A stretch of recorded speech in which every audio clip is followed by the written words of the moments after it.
जय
तस्मै श्री गुरवे नमः।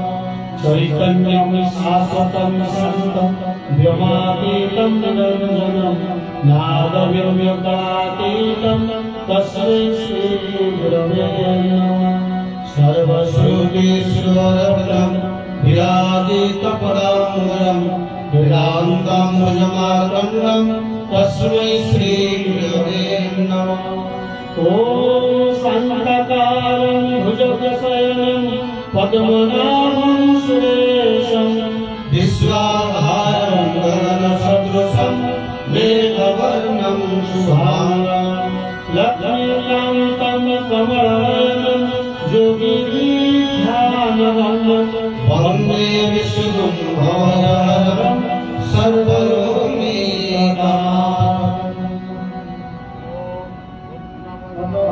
पूर्णमेदं पूर्णात् पूर्णमुदच्यते पूर्णस्य पूर्णमादाय पूर्णमेवावशिष्यते। ॐ शान्तिः शान्तिः शान्तिः। ॐ जय जय श्री राधे।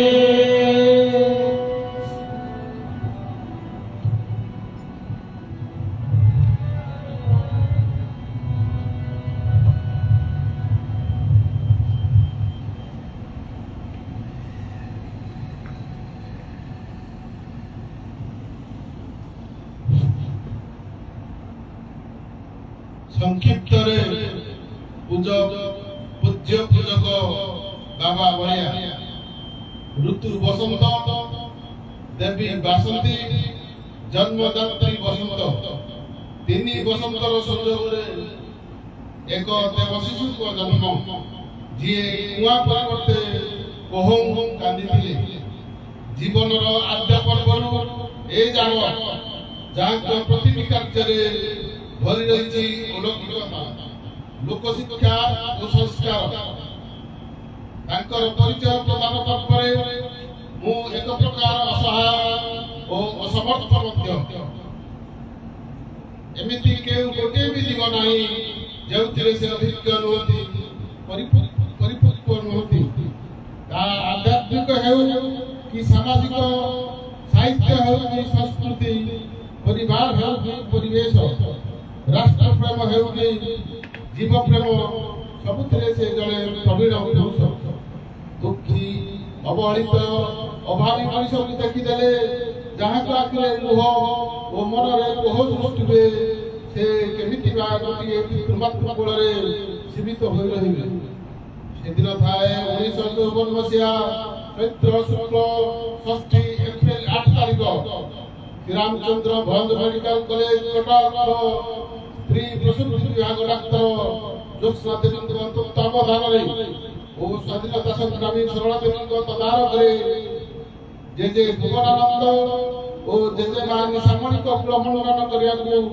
पिता सचिदानंद और माता बसंत देवी कुलमंडन कले आज पद्मश्री शिव बाबा बलिया से दिन प्रति कार्य अलौकिक और सामाजिक महिमा जे अनुभवी से जानी से किए कहीं किपरि जेहेतु आम सामने पूज्य बाबा तेणु विशेष एति मात्र कहबी से साधारण जीवन में एक असाधारण व्यक्तित्व लौकिक चलन अलौकिक पुरुष आध्यात्मिक अपेक्षा अधिक सामाजिक मनुष्य आउ देह से जड़े विदेह तत्व केवल एति लक्ष्य करतु मोर सदन मंडली तथा श्रद्धालु भक्त और भक्तिमती माँ माने साधारण मनुष्यर आखि और कान मध्य संयोजन को बाबा बलिया को अधिकार संयोजन को साधारणतः महापुरुष मान क्षेत्र में आखि कान तलक परिलिखित हुए जहाँ बाबा बलिया पाखे दृष्ट हुए मन रखु मोर विदग्ध श्रोता मंडली तीर्थ दुई प्रकार गोटे है स्थावर अन्यटी है जंगम जहाँ स्थिर अर्थात जहाँ निकट को गले मनीष पवित्र हुए यथा पुरी धाम बद्रीधाम काशी गंगा गोदावरी नर्मदा इत्यादि इत्यादि सेमाने हेले स्थावर तीर्थ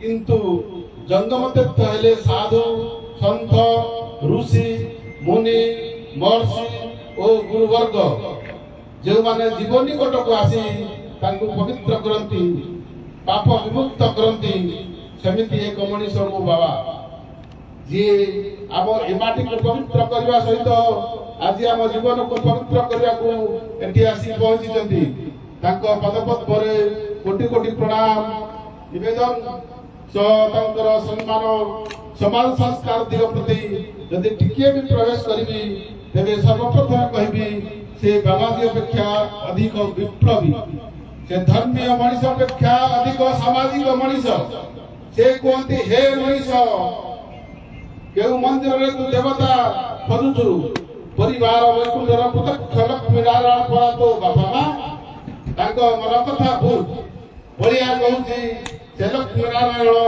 आपे आपे कृपा जानी देबे शिव को खोजुछु परिवेशर सुरक्षा कर शिव कृपा अवश्य मिलिबो गछ ही प्रत्यक्ष शिव जे अंगारकाम्ल शोषी अम्लजान अमृत दिए तेणु मन रख गोटे गछ लगाई बचाइले जतिकी पुण्य 5टी मंदिर गढ़िबारे सेतिकी पुण्य मिले ए कथार सत्यता प्रतिपादित करबा को जाई आंबो कांडसर ग्राम रे एही अनुष्ठानर अनति दूर रे कांडसर ग्राम श्री श्री कपिलेश्वर मंदिर परिसर रे 1990 मसीहारू शह आंब बेल पणस नड़िया लिचु सेप्टा विभिन्न औषधीय वृक्ष सहित विभिन्न प्रकार फल गछ लगा जाइए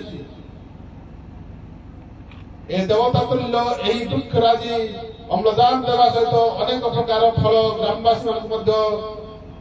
ग्रामवासी पाई पारुचंती पतिहरा मां मानक पाई तांको विप्लव तो एक सामाजिक आंदोलन कुसंस्कार अंधविश्वास विरुद्धरे एक नूतन दिगंत पतिहरा मानक सामाजिक मर्यादा प्रदान और शुभ काम रे समान को आह्वान सतरे समस्त को आखि बोली देथिबा दिग्दर्शन नहे कि खाली सेतिकी नहे निशा मादक विरुद्ध रे संग्राम गणतंत्र सुरक्षा पाई ज्ञान यज्ञ विश्व ध्वंसास्त्र विमुक्त निमित्त आवेदन शांतिपूर्ण सहवस्थान पाई भाईचारा सम्मेलन धर्मीय समन्वय निमित्त कार्यक्रम विश्व भातृत्व प्रतिष्ठा निमित्त सम्मेलन आदि करी एक चमत्कार दरदी चरित्र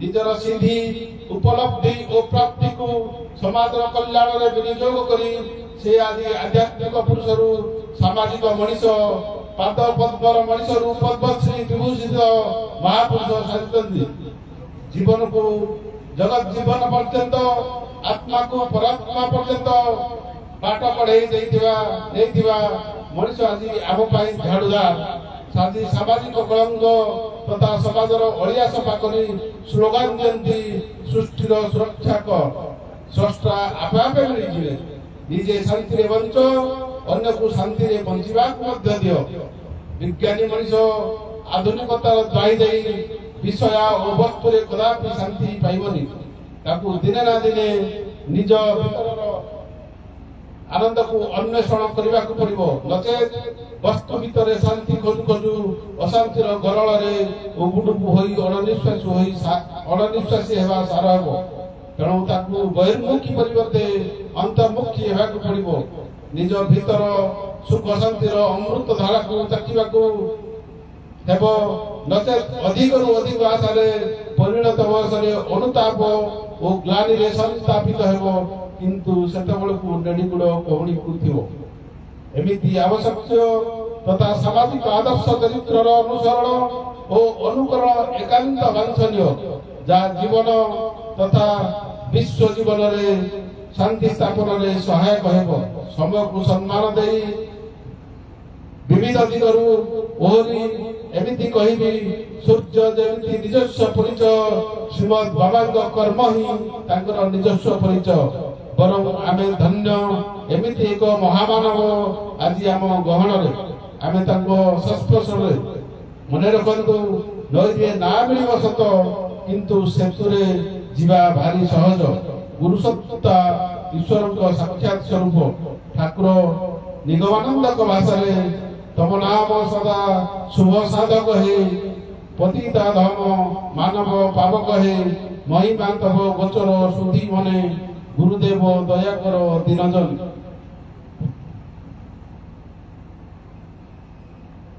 ବାସ୍ତବରେ ଗୁରୁ ମହିମା ବା ଈଶ୍ୱରୀୟ ବିଭୂତି ଯଦି ଅନୁଭବିବାକୁ ଚାହାନ୍ତି ତେବେ ଶୁଦ୍ଧ ମନ ନେଇ ଦେଖିବାକୁ ଚେଷ୍ଟା କରନ୍ତୁ, ନିଜେ ହିଁ ଅନୁଭବିବେ।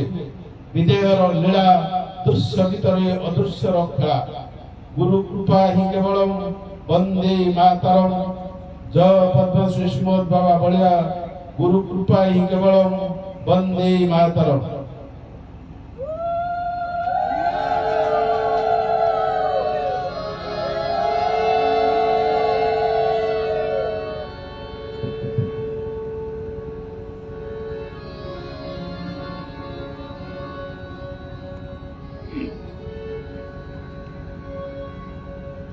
ଅନନ୍ତ ବଳିଆ ସେବା ସଂଘ ନାଲକୋ ଅନୁଗୁଳ କାନ୍ଦେଶ୍ୱର ଗ୍ରାମର ଭକ୍ତ ଶ୍ରୀକାନ୍ତ ସାହୁ ସେ ତାଙ୍କର ଅନୁଭୂତିର କଥା ଆପଣମାନଙ୍କୁ କହିଲେ। ତେବେ ଜୀବନ ଗୋଟିଏ ଅନୁଭବ ଉଦ୍ଧବେ କହିଲେ ଅନୁଭବ କିଏ କଣ କରିଛି, କିଏ କାହାକୁ କିପରି ଜାଣିଛି, এটা ତାର ବ୍ୟକ୍ତିଗତ କଥା।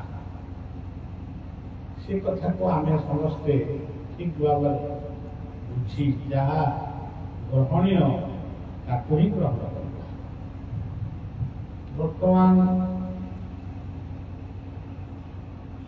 ଖୁବ୍ ନିକଟରେ ଦୀକ୍ଷା ଗ୍ରହଣ କରିଥିବା ଜଗନ୍ନାଥ ପ୍ରେମୀ ଓ ଗୁରୁ ପ୍ରେମୀ ଶ୍ରୀଯୁକ୍ତ ଶାରଦା ପ୍ରସାଦ ସାହୁ ଜଗତସିଂହପୁର ଜିଲ୍ଲା ବାଲିକୁଡ଼ା ଅଞ୍ଚଳରେ ତାଙ୍କର ଘର। ତାଙ୍କ ପାଖକୁ ମଧ୍ୟ ଅନେକ ଲୋକ ବିଭିନ୍ନ ପ୍ରକାର ଆସନ୍ତି। ସେ ଆଜି ଆମର ଅନୁଗୁଳ এই କାନ୍ଦେଶ୍ୱର ଆଶ୍ରମକୁ ଆସିଛନ୍ତି, କିଛି ସମୟ ଅତିବାହିତ କରିବେ। ତେଣୁ ତାଙ୍କୁ ବଳିଆ ନିବେଦନ କରୁଛି, ସେ ଶିଷ୍ୟ ହେଲେଣି, ବର୍ତ୍ତମାନ ମଞ୍ଚ ଉପରେ ସେ ଜଣେ ବକ୍ତା ହେଲେ, ସ୍ୱଳ୍ପରେ କହିବେ। କାରଣ ଲୋକେ 9ଟା ବେଳକୁ ପଳେଇ ଯାଉଛନ୍ତି। କ'ଣ ମୁଁ ଶୁଣିବି ଯେ ଚୋରି ସାରା ଯୋଉ ଚୋରି ଯାହା ହଉଛି ହଉ, ଆମେ ଯୋଉଠି ରହିଛେ ଅନେକ ଜନ୍ମାର୍ଜିତ ପାପ ଚୋର। ଆଉ ଏଠି ବି ଗୋଟେ ବଡ଼ ଚୋର ଅଦୃଶ୍ୟରେ ଖେଳୁଛନ୍ତି, ସେ ଆମର ଅନେକ ଜନ୍ମର ପାପକୁ ଚୋରି କରେ। ତେବେ ଯାହା ହଉ ସିଏ ଚୋରକୁ ଆମର, କିନ୍ତୁ ଏଇ ଯୋଉ ଚୁଟିକିଆ ଚୋର ସବୁ ଅଛନ୍ତି ତାଙ୍କୁ ଆମର ପ୍ରାଣ। ତେଣୁ ସଜ୍ଜନ ସଦେହ ସାରଦା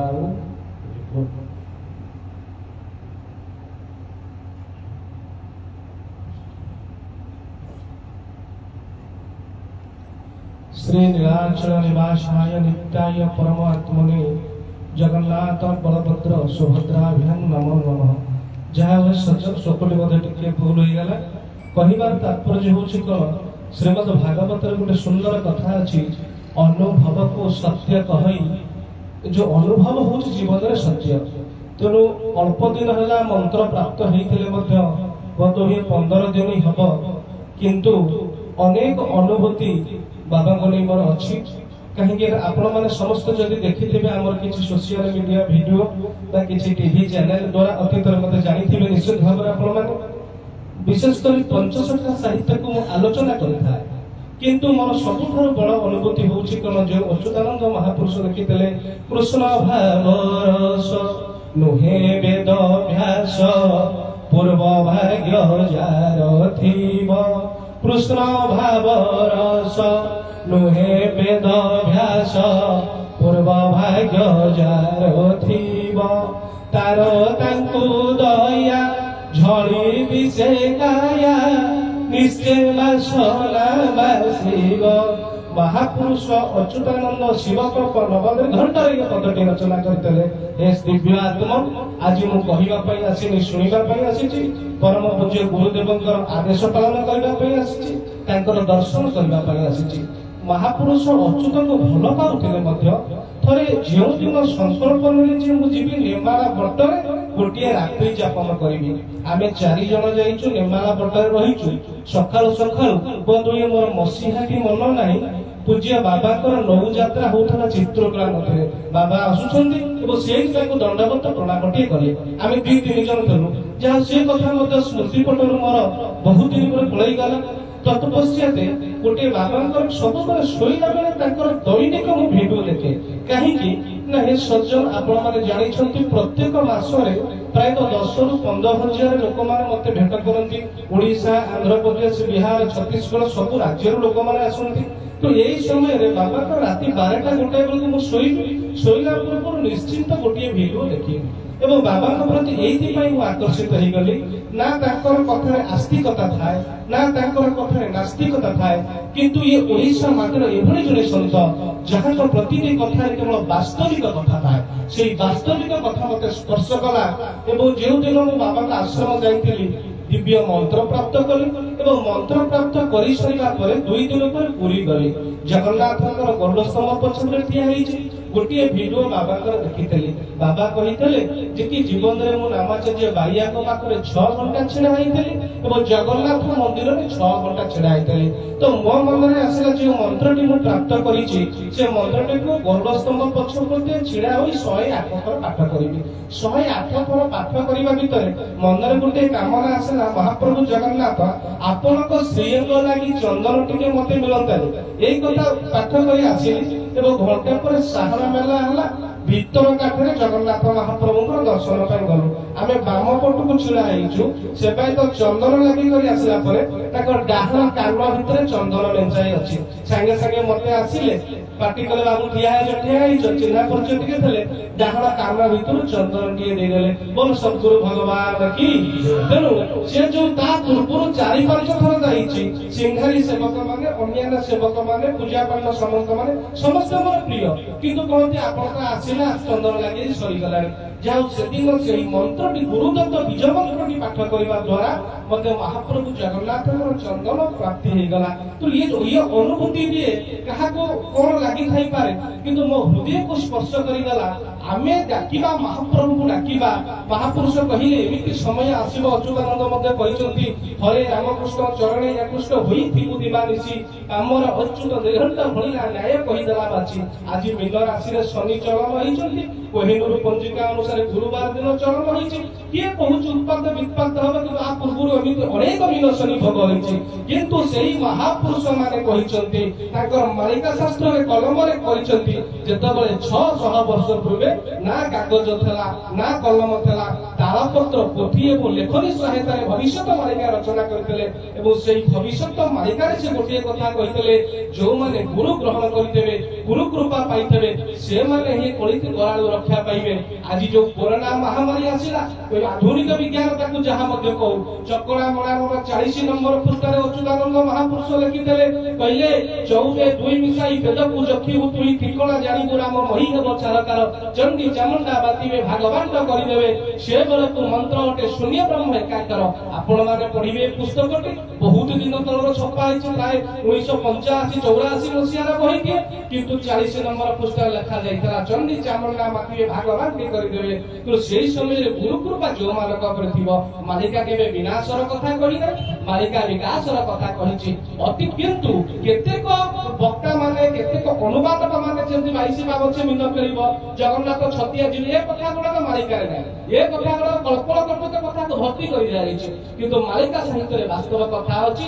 ତେଣୁ ଯାହା ମୋର ମଧ୍ୟ ଅହଭାଗ୍ୟ ମୁଁ ଆଜି ଗୁରୁଦେବଙ୍କ ଶ୍ରୀ ଘରୁ ଦିବ୍ୟ କଥା ଶ୍ରବଣ କରିବା ପାଇଁ ଆସିଛି ଏବଂ ଯେଉଁ ଗୁରୁଦେବଙ୍କ ମାଳିକା ଶାସ୍ତ୍ରରେ ଯେଉଁ ଅଚ୍ୟୁତାନନ୍ଦ ଅଭିରାମଙ୍କ କଥା କହିଥିଲେ ଯେଉଁ ଅଚ୍ୟୁତାନନ୍ଦ ଶିବାନନ୍ଦଙ୍କର କଥା କହିଥିଲେ ଯେଉଁ ଅଚ୍ୟୁତାନନ୍ଦ ଅନୁକୂଳ ଠାକୁରଙ୍କ କଥା କହିଥିଲେ ଲୀଳାମାନ ହେବ କୀର୍ତ୍ତି ରହିଯିବ ଅନୁକୂଳ ନାମ ଧରି ଦେଶ ବିଦେଶରୁ ଆସିବେ ଭକ୍ତ ସତ ସଙ୍ଗ ଆଶ୍ରୟ କରି ସତ ନାମ କୋଟି ଉଚ୍ଚାରିବେ ମୁଖେ ଭକ୍ତଦନ୍ତ ହେବ ଲୀଳା ଶୂନ୍ୟ ମାର୍ଗ ରହି ଅଚ୍ୟୁତ ଦେଖିବ ଯୁଗ ପୁରୁଷଙ୍କ ଲୀଳା ଏବଂ ସେଇ ଅଚ୍ୟୁତାନନ୍ଦ ମଧ୍ୟ ଶିବକଳ୍ପ ନବଦ ଘଣ୍ଟାରେ ଲେଖିଥିଲେ ଇନ୍ଦ୍ରପ୍ରସ୍ଥ ମଧ୍ୟ ଲୀଳା ଚହଟିବ ଶିଶୁ ଅନନ୍ତରେ ପାଳି ଚଗଲା ବଳିଆ ମନକୁ ନଯିବ ହସି ମାରୁଥିବ ତାଳି ଯୋଉଠି ମହାପୁରୁଷ ବାବାଙ୍କ କଥା ଛତ୍ରେ ଛତ୍ରେ ମନୋରମେ ଲେଖିଛନ୍ତି। କିନ୍ତୁ ଯାହା ହେଉ हे सज्जन गुरु कृपा हूँ जीवन में श्रेष्ठ गुरु कृपा को आम अवगाहित करवा गुरु कृपा मुक्त पाइबा जहाँ काली मोर बहुत कथा अच्छी संजय भाई मत कहले काली 7-8 जन आसते जहाँ तथापि जदि काली मत समय हम यही अंचल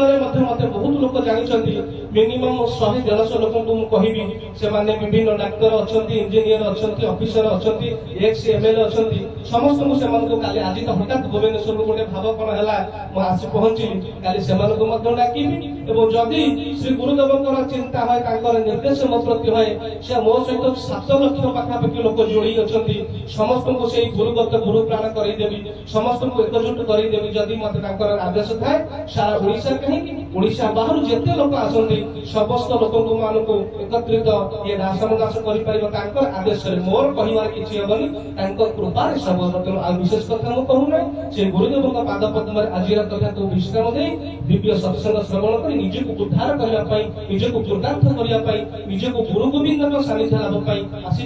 जय जगन्नाथ जय गुरुदेव जय काली।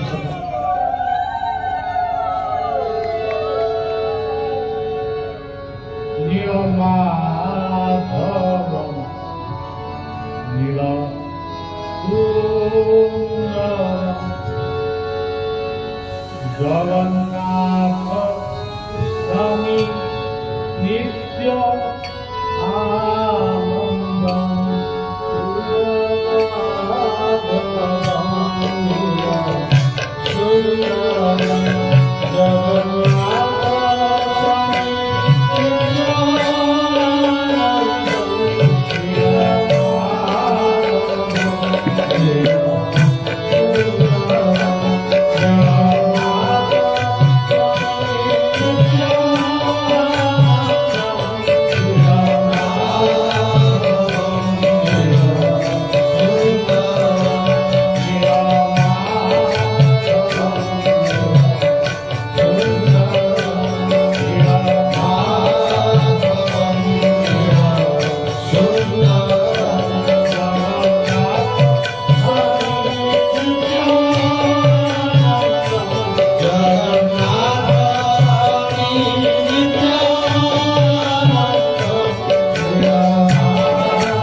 शिशुआनंदम रूपे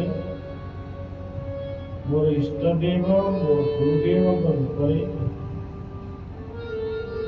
से कालिया बलिया को प्रणाम जनाऊँगी भक्तिपूत प्रणाम। ये हूँ एक ऐतिहासिक सहर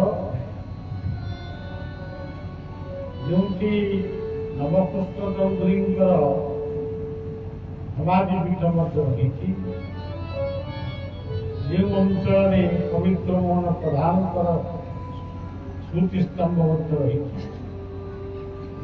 ये हूँ गोटे एभली अंचल जोटि कोईला सुना भली तार मूल्य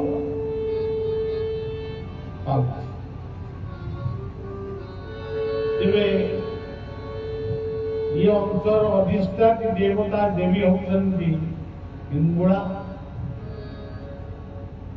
मंगलमयी माँ हिंगुड़ा बुढ़ी ठाकुराणी अनुगुल सहर में जगन्नाथंकर श्री विग्रह यही अंचल अनेक मठ मंदिर ये सब रही समस्ते एक अभिन्न एक सवित्रा बहुधा वदंती गोटे कथा को नानादी नामरे नानादी रूपरे आमे कल्पना करूँ किंतु प्रकृत से जड़े बिरी चाउल को मिसई देले से चकुली पिठा हो से बिरी रु बरा भी हो आउरी अनेक कथा भी किंतु मूलटी हूँ बिरी ठीक से ही भाव भागवत से कहले प्रथम एक ब्रह्म थिला ये संसार जतबले सृष्टि नथिला सेतबले किए थिले ताकू देखिथिला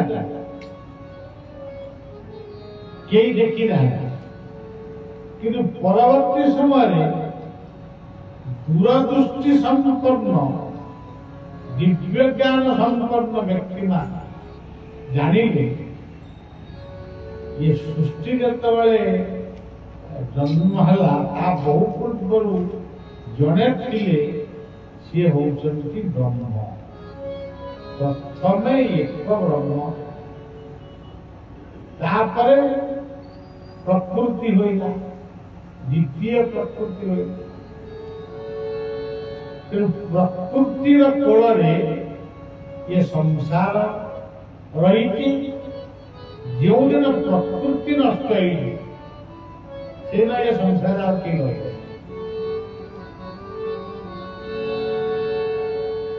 तेरे एटी दुई जन आमर परिचित अपरिचित कहना भूल सुपरिचित माने आभिमुख्य कहले पूरी महापुरुष चिदानंद कथा को नहीं जो भली कथा कहले बहुत सुंदर जो अच्युत ही एकमात्र लिखिं भाव विनोदिया भाव शब्द पाखरे विनोदिया शब्द आउ कौन लेखार बढ़िया पाए गोटे गोटे जगार पंडित मान सहित आलोचना है अच्युतानंद कौ क्लास पाठ पढ़ू किंतु से ओडिशा जन्म होते कथा ओडिशा बाहर को जाई पारला जदियो जाइए से किसी किंतु यही लिखिं भाव शब्द पाखे लिखिं विनोदिया भाव विनोदिया ठाकुर भक्त वत्सल खाली कहते भागवत ही लेखा अच्छी दुर्जय देह मोर शून्य भक्त भावे मो बंधन दुर्जय देह मोर शून्य भक्त भावे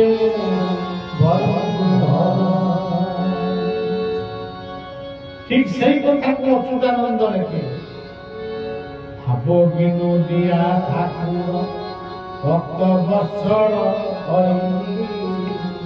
ভক্ত পাই কয়ে দশ মূরতি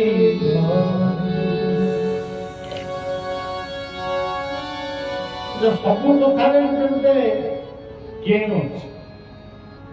ଠାକୁର କଣ ପ୍ରକୃତ ଦଶାବତାର ହେଇଛି? ଇଏ 10ଟି ଅବତାରକୁ ଅଚ୍ୟୁତାନନ୍ଦ ସ୍ୱୀକାର କରିଛନ୍ତି। ତାମାନେ ଜୟଦେବଙ୍କ ଦ୍ୱାରା ଲିଖିତ ଦଶାବତାରକୁ ସେ ଅନୁମୋଦିତ କରିଛନ୍ତି। କିନ୍ତୁ ସେ କଣ 10ଟି ଅବତାର ଭିତରେ ସୀମିତ? ବ୍ରହ୍ମାଣ୍ଡ ମାଳମାଳ ହୋଇ ଯା ଲୋମ ମୂଳେ ବିରାଜ। ଆପଣମାନେ ଦେଖନ୍ତୁ, ଯେତେବେଳେ ଛୁଆଟିଏ ଜନ୍ମ ହେଲା ସେତେବେଳେ ସେ କୋଉ ଅବତାର? ମୀନ ଅବତାର। ଯେତେବେଳେ ପେଟେଇବ କଚ୍ଛପ ଅବତାର। ଯେତେବେଳେ ଆଣ୍ଠେଇ ଆଣ୍ଠେଇ ଚାଲିବ ସେତେବେଳେ ବରାହ ଅବତାର। ଯେତେବେଳେ ଯାହା ପାଇବ ତାକୁ ଆଣି ପାଟିରେ ପୁରେଇବାକୁ ଚେଷ୍ଟା କରିବ ନରସିଂହ ଅବତାର। ଯେ ଠୁକୁ ଠୁକୁ ହେଇ ଚାଲିବ ଠିକ ବାମନ ଅବତାର। ଯେତେବେଳେ 15ରୁ 20 ବର୍ଷ କି 24 ବର୍ଷ ପର୍ଯ୍ୟନ୍ତ ସେ ଯୁବକତ୍ୱ ଅବସ୍ଥାରେ ସେ କୋଉ ଅବତାର? ସେ ହଉଛନ୍ତି ପରଶୁରାମ ଅବତାର, ଭୃଗୁପତି ଅବତାର। କାହାକୁ ଖାତିର ନାହିଁ, ନିର୍ଭୀକ ଭାବରେ କାର୍ଯ୍ୟ କର। ଯେତେବେଳେ ବୈବାହିକ ଜୀବନ ଆରମ୍ଭ ହୁଏ ସେ ଅବତାର ହେଉଛନ୍ତି ରାମାବତାର। ପାରିବାରିକ ପରିବାର ପ୍ରତିପୋଷଣ ପାଇଁ ଯେତେବେଳେ ସେ କର୍ମ କରନ୍ତି, ମୋ ପୁଅ ମୋ ଝିଅ ମୋ ସ୍ତ୍ରୀ ମୋ ଘର ମୋ ପରିବାର କେମିତି ଚଳିବ, ସେଇ ଗୋଟେ କହୁଛି ହଳଧର ଅବତାର। ଇଏ 40 ବର୍ଷ ପର୍ଯ୍ୟନ୍ତ ଚାଲିଲା। 40 ବର୍ଷ ପରେ ସେ ଚିନ୍ତା କଲା, ଧୀରେ ଧୀରେ ଚିନ୍ତା କଲା ଯେ ମୁଁ ଯାହା କରିଛି ଠିକ ତ, ମୁଁ ଯାହା କରୁଛି ଠିକ କି ଭୁଲ। ଏଇ ଯୋଉ ଦ୍ୱନ୍ଦ୍ୱ ତା ଭିତରେ ସୃଷ୍ଟି ହେଲା, ଭୁଲ ନ କରିବା ପାଇଁ ସେ ସତଚେଷ୍ଟିତ ସେଇ ଅବତାର ହଉଛି ବୁଦ୍ଧ ଅବତାର, ଜ୍ଞାନର ଅବତାର। ଯେତେବେଳେ ଗୁରୁ ଗ୍ରହଣ କଲା, ଗୁରୁଙ୍କ ମାର୍ଗଦର୍ଶନରେ ଜୀବନକୁ ଅତିବାହିତ କଲା,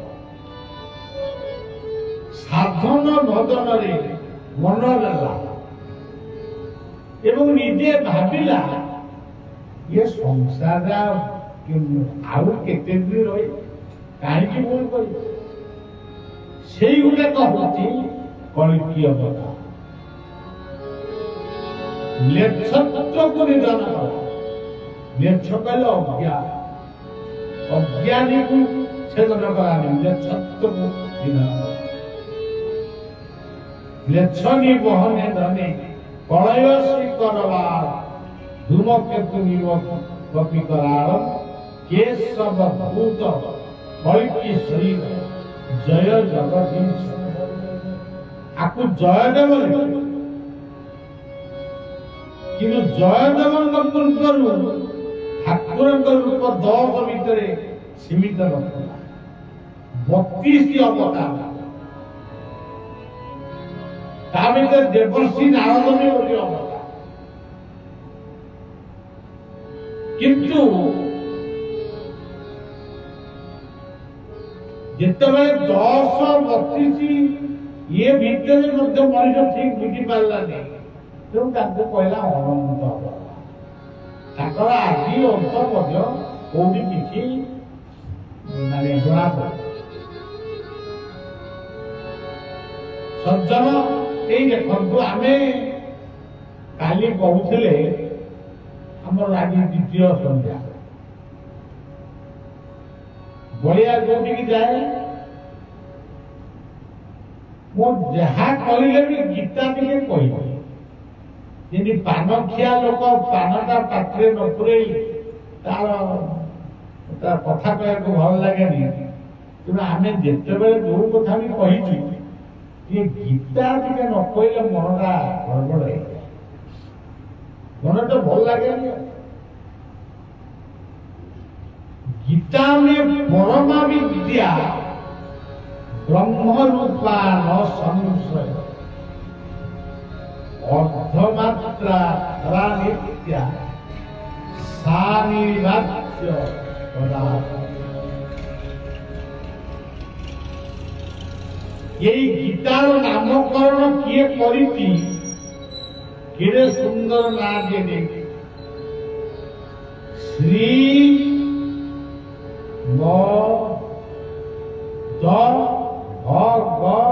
भगवत गीता 9टी अक्षर का नाम दिया है। ये 9टी अक्षर विषय कहला को हेले संपूर्ण गीता को कहला आ 9 दिन रे कथा बोलबो।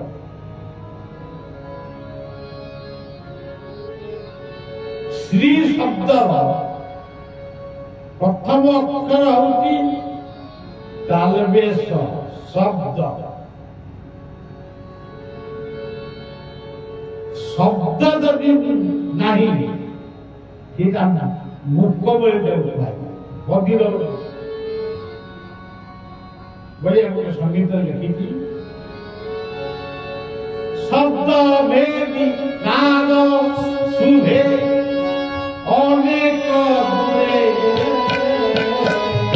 सुहे नामी कर्ण भोगते शीला प्रीति शब्द भेदी नाद सुहे अनेक दूरे सुहे नामी कर्ण भोगते शीला प्रीति। आपण माने पुराण पढ़ुଛନ୍ତି ସେଥିରେ ଆପଣ ଗୋଟିଏ କଥା ପୁରାଣ ଲେଖା ଯେତେବେଳେ ମହିମଣ୍ଡଳରେ ବା ମରତ୍ତ ଧାମରେ ଆସୁରିକ ଶକ୍ତି ଯେତେବେଳେ ପ୍ରବଳ ଗୋମାତା ମାନେ ଆଖିରୁ ଲୁହ ବର୍ତ୍ତମାନ ସେଇ ସମୟ ପହଞ୍ଚିଛି। ସେତେବେଳେ ଗୋମାତା ଦେବରାଜ ଇନ୍ଦ୍ରଙ୍କୁ ପ୍ରାର୍ଥନା କରେ ତମେ ପାଣି ପିଇବ ଶୋଷ ଟିକେ ମେଣ୍ଟେଇବା ପାଇଁ ଗୋମାତା କାନ୍ଦେ। ଏଇଟା ପ୍ରତ୍ୟକ୍ଷ କଥା। ବର୍ତ୍ତମାନ ଗାଈ ଯାକ ସବୁ ବନ୍ଧରେ ବୁଲୁଛନ୍ତି, ଗୁହାଳ ନାହିଁ କାହାର ଗୁହାଳ प्लास्टिक खाई वर्तमान घोर कलिकाल बोली कहले किसी खबर गोरस न पी आमे मद पीऊँ वर्तमान एमती अवस्था। गोमाता जिते देवराज इंद्र को प्रार्थना करे मेघ प्रार्थना करे बसंत मेघा समय ठीक समय वर्षा काले बसंत वर्जन पृथ्वी जिते कौन हुए इंद्र पितामह ब्रह्मा को प्रार्थना करे। पितामह ब्रह्मा समस्त देवता मानक नहीं क्षीराब्दी समुद्र को ये सब पुराण लिखा। क्षीराब्दी समुद्र भगवान से विश्राम मुद्रा शोईकी घुगुड़ी मार ଯେତେବେଳେ ସେ ପଢ଼ନ୍ତି ଅନନ୍ତ ସଂସାର ମହାସମୁଦ୍ରେ ମଗ୍ନା ସମଭିଧନ ବାସୁଦେବ ଅନନ୍ତ ରୂପେଣ ବିବିଧୋଦୟସ୍ବ ଅନନ୍ତ ରୂପାୟ ନମୋ ନମସ୍ତେ। ସେ ଶୋଇଛନ୍ତି ଅନନ୍ତ ସାପ ଉପରେ, ନାଗ ଉପରେ। ଯୋଉ ବାରି ଘରେ ଯୋଉ ନାଗ ସାପ ସେ ନାଗ ସାପ ଅନନ୍ତ ନାଗ। ତାର 7ଟି ଫଣା, 7 ଫଣିଆ ସାପ କୋଉଠି ଆପଣ ଦେଖିବେ? ଗୋଟେ କହୁଛୁ ହଁ ଆମେ ଦେଖିଛୁ, କଣ ଗାଲୁ ଆମେ ଗପ କି କଣ। ତେବେ ଗୋଟିଏ ଫଣା ହଉଛି ଭୂ ଭୁବ ସ୍ୱ ମହ ଜନ ତପ ସତ୍ୟ। ତାମାନେ ଇଏ ସଂସାରକୁ ଯିଏ ବ୍ୟାପିକିରି ଅଛନ୍ତି ସେଇ 7 ଫଣା ରୂପକ ସାପ ଉପରେ, ଏ ନାଗ ଉପରେ ନିଜେ ଅନନ୍ତ ସ୍ୱର। ଇଏ ଯେତେବେଳେ ଦେବତା ମାନେ ଯାଇକି ଡାକିବେ ଅନନ୍ତ ସଂସାର ଡାକି କହିବେ ଟିକେ ଅନେଇବେ। କୃପାଦ୍ର କୃପା ନୟନରେ ଟିକେ ଦେବତା ମାନଙ୍କୁ ଅନେଇବେ, ଟିକେ ହସିଦେବେ। କୁଆଡେ ଆସିଛ, କଣ ଖବର?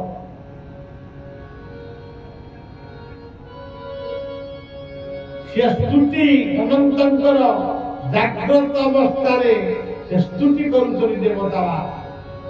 ନମସ୍ତେ ଅନନ୍ତାୟ ସହସ୍ରମୂର୍ଧନେ ସହସ୍ରପାଦାୟ ସହସ୍ରନାମେ ପୁରୁଷାୟ ଶାଶ୍ୱତେ ସହସ୍ରକୋଟି ଯୁଗଧାରିଣୀ ନମଃ। ନମସ୍କାର ଜଣାଇବେ। ଆମେ ଯାହାକୁ କହୁ ଜାଗ ହେ ଜାଗ ହେ ଜାଗ ହେ ଜାଗ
ସଂକ୍ଷିପ୍ତ ତାପରେ ଠାକୁର କଣ କହିବେ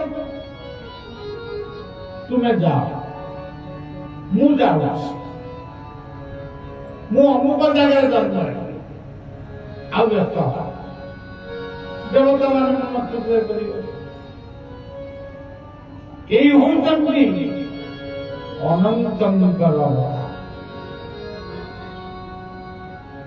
ଯୁଗକୁ ଯୁଗ ଏହି ମତେ ପରମାନନ୍ଦ ଏ ଜଗତେ। ଶବ୍ଦ ଶ୍ରୀ ଶବ୍ଦର ପ୍ରଥମ ଅକ୍ଷର ହେଉଛି ତାଲବେଶ ଅର୍ଥାତ ଶବ୍ଦ। ମୁଁ ଯଦି ଆପଣଙ୍କୁ କହିବି ଆପଣ ଆସନ୍ତୁ, ଆପଣ ସୁନ୍ଦର ଭାବରେ ମୋ ପାଖକୁ ଆସିବେ, କିନ୍ତୁ ମୁଁ ଯଦି କହିବେ କେତିକା ଆପଣ ଆସିବେ, ଏବେ କଣ ଆମ ଜମିଦାର ଡାକୁ ଡାକୁ ପଳେଇବେ? ଶବ୍ଦ ସହିତ ମଣିଷର ସମ୍ପର୍କ ଅତି ନିବିଡ଼। ସେଇ ଶବ୍ଦ ମଣିଷର ମନକୁ ବିଗାଡ଼ି ଦିଏ, ସେଇ ଶବ୍ଦ ମଣିଷ ସହିତ ମଣିଷର ମିତ୍ରତାକୁ ଯୋଡ଼ି ଦିଏ। ତେଣୁ ଭାଗବତରେ ଗୋଟେ ପଦବୀ କହିଲେ, ଯଦି ଶବ୍ଦ କହିବ ଭଲ ଶବ୍ଦ କୁହ, ମଧୁର ବିନୟ କହିବ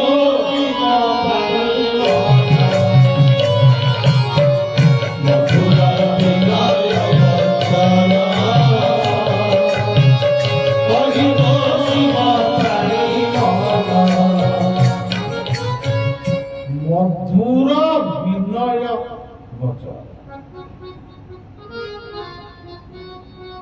ଗୋଟିଏ ଛୋଟ କାହାଣୀର ଛୋଟିଆ କରାଯାଏ।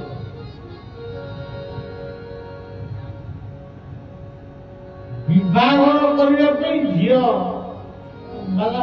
ଝିଅ ପକ୍ଷର ଲୋକ ଗଲେ ବର ପକ୍ଷ, ବର ପକ୍ଷ ବାଲା କଣ କଲେ, ତାଙ୍କୁ ସବୁ ଆସନ୍ତୁ ବସନ୍ତୁ ଖାଇବାକୁ ଖାଆନ୍ତୁ ଏଇଠି ବସନ୍ତୁ ଏମିତି କହିଲେ। ସେ କହିଲେ ନା ଇଏ ଆମ ଜାତି ପୁଅ ନୁହେଁ କହିକି ସବୁ କହିଲେ। ତା ପଛରେ ତାଙ୍କ ବାପା ଆଇଲେ, କୁଣିଆ ଗଲେ କୁଆଡେ, ଆମେ ତ କିଛି ଭୁଲ କରିନୁ, ଆସନ୍ତୁ ବସନ୍ତୁ ଖାଆନ୍ତୁ ପିଅନ୍ତୁ, ଆଉ କଣ ଲାଗିଲେ ଭୁଲ ହେଲା ସବୁ ଛାଡ଼ିକି ପଳେଇଲେ। ଆମେ କାଳେ ତାଙ୍କ ଜାତି ପୁଅ ନୁହେଁ। ତାଙ୍କ ବାପା ସିଏ ଶବ୍ଦ ସବୁ ଶିଖିଥିଲେ କି କଣ, ସେଇ ଶବ୍ଦ ବ୍ୟବହାର କରି ତାଙ୍କୁ ଡାକିଲେ। ଆଉ ଏ କୁଆଡେ ଯାଉଛ ଆଗେଇ ସମସ୍ତେ ଫେରିଲେ। ତେଣୁ ଶବ୍ଦ ଗୀତା କହୁଛନ୍ତି ଶବ୍ଦ କେ ପୌରୁଷ, ଶବ୍ଦ ଉପରେ କହିଲେ সকল মন্ত্র মধ্যে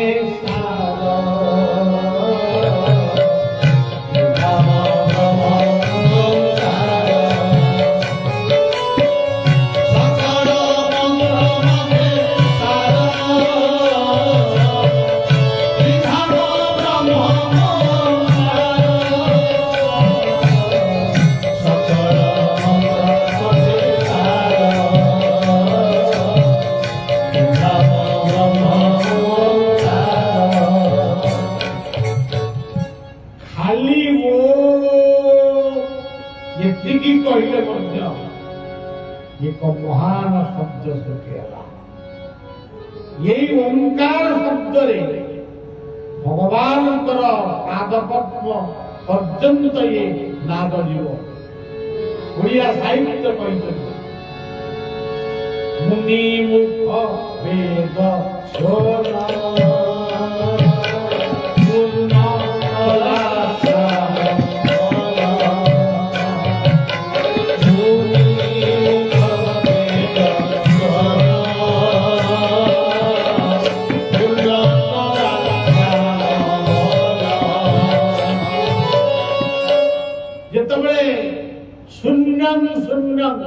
महाशून्य ये सृष्टि थी, केवल एक ब्रह्म दिले ଯେତେବେଳେ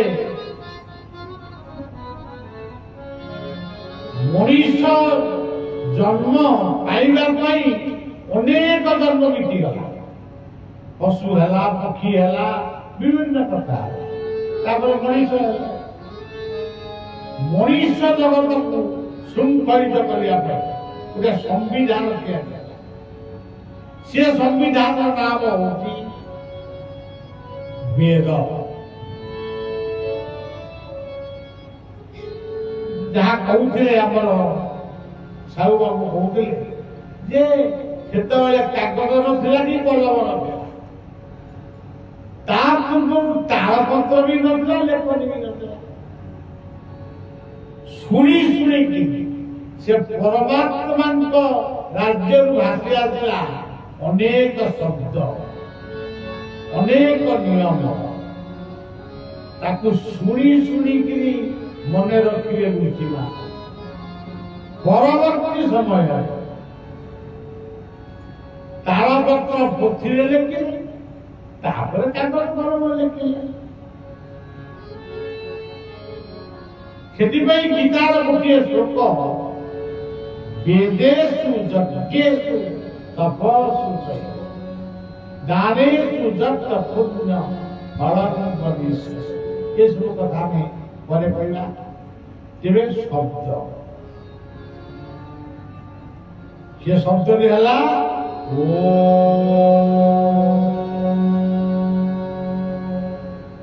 ଓମ୍ ମାନେ କଣ?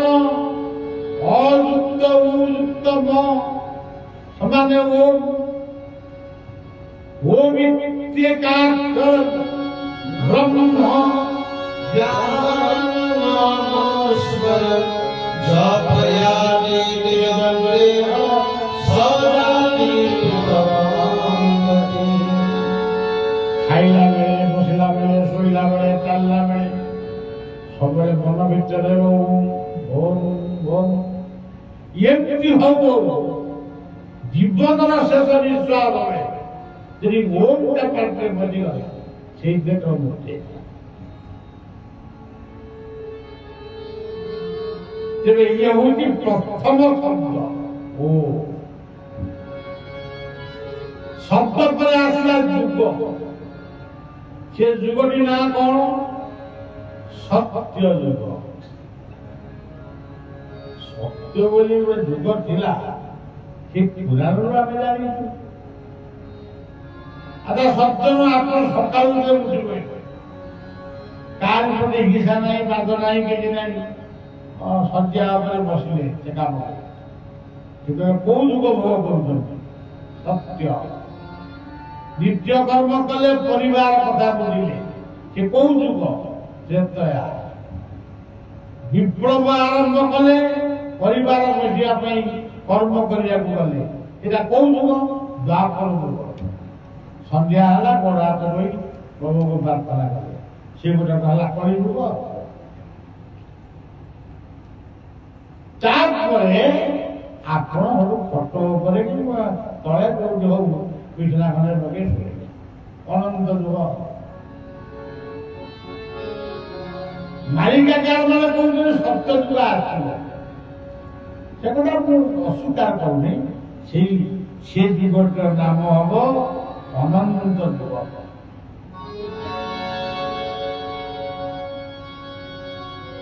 प्रत्येक दिन आप चाहिए जुग भोग मानवा सत्य जुगर शब्द कौन? सत्य जुगे कौ शब्द आपण जानी? सत्य जुगर आम पिला बेले पाठ पढ़ला बेले गोटे गप आम पढ़ुलु। बौड़ा गाई चरिया जाइला जंगल, भोकिला बाघ ताकू देखी खाइबा पाइला। बौड़ा गाई जानिला ये मैंने खाइब। सी तार छुआ कथा टे मन पकेला बाछुरी कथा मु तो आज मरबी मो ପିଲାଟା କେମିତି ବଞ୍ଚିବ। ବାଘକୁ ସତ କଥାଟି କହିଲା, ବାଘ ମାମୁଁ ମୁଁ ଗୋଟେ କଥା କହିବ, ତୁ ମାନିବୁ ନା କହୁନୁ କଣ? ମୋ ଘରେ ମୁଁ ଗୋଟିଏ ଛୋଟ ବାଛୁରୀ ଛାଡ଼ି ଦେଇକି ଯାଇଥିଲି, କ୍ଷୀର ଦେଇ ତାକୁ ବୁଝେଇକିରି ଆସିକି ମୁଁ ଫେରିଲେ ପୁଣି କ୍ଷୀର ଦେବ। ସିଏ ମତେ ଅନେଇଥିବ, ମୁଁ ଗଲେ ସେ କ୍ଷୀର ଖାଇବ। ତୁ ମତେ ଆଜିକ ଛାଡ଼ିଦେ, ମୁଁ ଯିବି ତାକୁ ଆଉ ଥରେ କ୍ଷୀର ଦେବି, ସ୍ନେହ ମମତା ଦେଇ ତାକୁ ବୁଝେଇ ଦେଇ କହିବି, ମା ତୁ ମତେ ଅପେକ୍ଷା କର। ମୁଁ ବାଘକୁ କଥା ଦେଇଛି, ବାଘ ପାଖକୁ ଯାଉଛି, ବାଘ ମତେ ମାରିଲେ ଧର୍ମ ଡଙ୍ଗା ଚାଲେ, ଧର୍ମର ପ୍ରଭାବ। ସତ କହିବାକୁ କିଆ ଡରି, ବେଦାନ୍ତ କହିଲେ ସତ୍ୟମ୍ ବରିଷ୍ଠା, ସତ କଥା ଶୁଣି ବାଘର ବୋଧେ ହିଂସାଟା ଚାଲିଗଲା। କହିଲା ଆଚ୍ଛା ହଉ, ଘଣ୍ଟାଏ ଖଣ୍ଡେ ପାଇଁ ତୋତେ ମୁଁ ଛାଡ଼ିଦେବି, ଯା। ବଉଳା ଗାଈ ଗଲା, ବାଛୁରୀ କି କ୍ଷୀର ଦେଲା, ଜିଭରେ ଚାଟିକିରି ତାକୁ ସ୍ନେହ ଦେଲା। କହିଲା ମା ସେ ଝିଅ ମାଇଲା, ମା ଆଜିକ ଯାହା କ୍ଷୀର ପିଇବା କଥା ପିଇବି, କାଲିକି ତୁ ମତେ ଅପେକ୍ଷା କରିବୁ।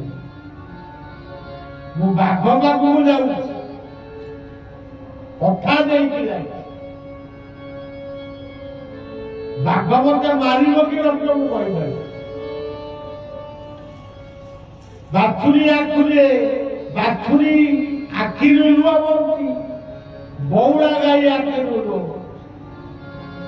ମା ଯାଉଛି ଛୁଆକୁ ଛାଡ଼ି ଟିକେ ଟିକେ ପଛକୁ ଅନଉଛି, ବାଛୁରୀ ମଧ୍ୟ ତା ମାକୁ ଅନେଇ କାନ୍ଦୁଛି।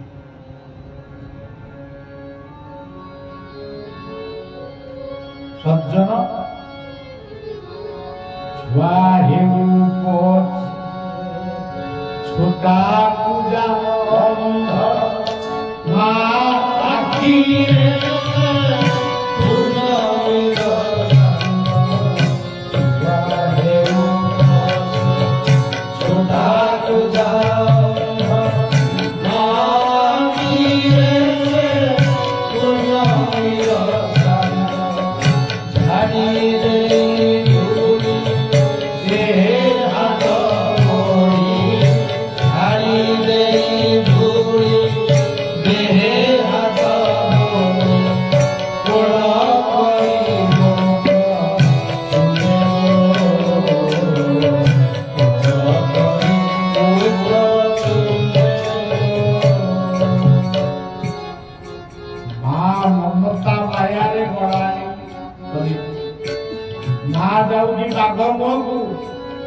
बाछुरी कांदा, माँ भी कांदा, बाघ पाखे पहुंचला, बाघ हिंसा जम्बो दर्प विमान गीतार भाषा। बाघ किए ये मनीष समाज भी बहुत बाघ अच्छा, आम भी बेले बेले बाघ हो दम्भो दर्प विमान क्रोध आरुष्यमेव अज्ञान पार्थ संपदा। आमे भी बाघ मुझे हानि मुझे मारि मोर किए कौन कर मोर एत धन मोर एत अमुक। अरे मुझे कौन पूरा मशा ठारू आउरी छोट गोटे जामिया जो तू कर तेणु बाघ मामू सब अच्छी बौला गाई भी सब अच्छी। बौला गाई शांत स्निग्ध ସରଳ ବଉଳା ଗାଈ ଯେତେବେଳେ ବାଘ ପାଖରେ ପହଞ୍ଚିଲା, ବାଘ ଦେଖି ତା ଆଖିରୁ ବି ଲୁହ ଗଡ଼ିଲା। କଣ କହିଲା? ବଉଳା, ମୁଁ ଅନେକ ଗାଈ ଖାଇଛି, ତୋ ଭଳିଆ ଗାଈ ମୋ ପାଇଁ। ତୁ ସତ୍ୟକୁ ରକ୍ଷା କରିଛୁ ମାନେ ମୁଁ ତତେ ଖାଇପାରିବି। ତୁ ଫେରିଯା, ତୋ ଛୁଆକୁ କ୍ଷୀର ଦେଇ ତାକୁ ମୁଁ କେବେ ବି ଖାଇବି। ତୁ ସବୁଦିନେ ଏଇ ଜଙ୍ଗଲକୁ ଆସ, ମୁଁ ତତେ ଜଗିବି, ତତେ କାଲି କିଏ ଖାଇଯାଉ।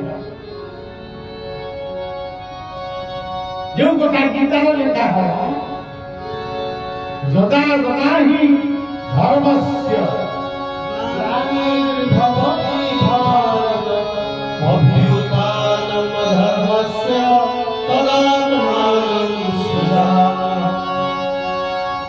ସାବୁନ ଆମ ମହିଳାକୁ ସଫା କରେ। ଯଦି ଗୀତାରେ କୁହାଗଲା ସାବୁନକୁ ସାବୁନ ଯେତେବେଳେ ମହିଳା ତାକୁ ସଫା କରେ କିଏ?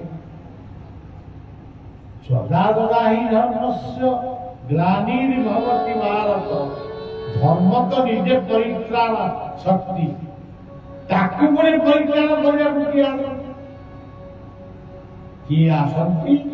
ସେଇ ହଉଛନ୍ତି ଅବତାର, ସେଇମାନେ ହଉଛନ୍ତି ମହାପୁରୁଷ। हे महापुरुष मुकुंद जो अच्युतानंद কথা कहते, हे महापुरुष मुकुंद वंदे तो चरणा। ସେମାନେ ଭଗବାନଙ୍କର ଅବତାର, ଗୁରୁମାନେ ହଉଛନ୍ତି ଅବତାରଙ୍କର ଅବତାର। ବଉଳା ଫେରିଗଲା, ସତ୍ୟଙ୍କ କଥା କହିଲା ଏଇ କଥା କହିବ। ଏଇ ଯୋଉ 22 ବାବଦରେ ମୀନ ଖେଳୁଥିଲା, ମୀନ ଖେଳିବ, ମୀନ ଖେଳୁଥିଲା।